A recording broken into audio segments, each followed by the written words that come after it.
নমস্কার বন্ধুরা, পুটির রান্নাঘরে আপনাদের স্বাগত। আমি এখানে একটা পটলের রেসিপি নিয়ে এসেছি। আমি পটলটা আগে থেকে ছাড়িয়ে পরিষ্কার করে রেখেছি। তবে নুন হলুদ মাখিয়ে তেল গরম করে তেলের মধ্যে দিয়ে ভেজে নিয়ে ভাজা হয়ে গেলে আমি ওই মিক্সিতে টমেটো আদা পেস্ট করে নিয়েছি।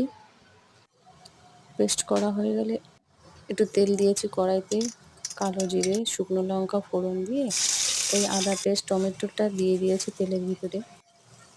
তারপর হলুদ, বেসিক যা মশলাগুলো থাকে, জিরের গুঁড়ো, লঙ্কার গুঁড়ো, লবণ, সামান্য চিনি দিয়েছি।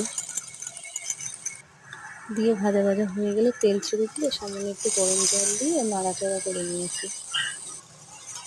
এবার ভাজা করা পটলগুলো তেল মশলার মধ্যে দিয়ে মাখিয়ে নিতে হবে। এবার একটু সামান্য টমেটো সস দিয়েছি ওপর থেকে। এটা অ্যাকচুয়ালি তেল পটল বলে, আমরা বলি। এবার একটু মাখো মাখো হয়ে গেলে একটু সামান্য গরম জল আর থেকে একটু কাঁচা লঙ্কা ছড়িয়ে দিয়েছি। খেতে খুব সুন্দর হয়, তৈরি করে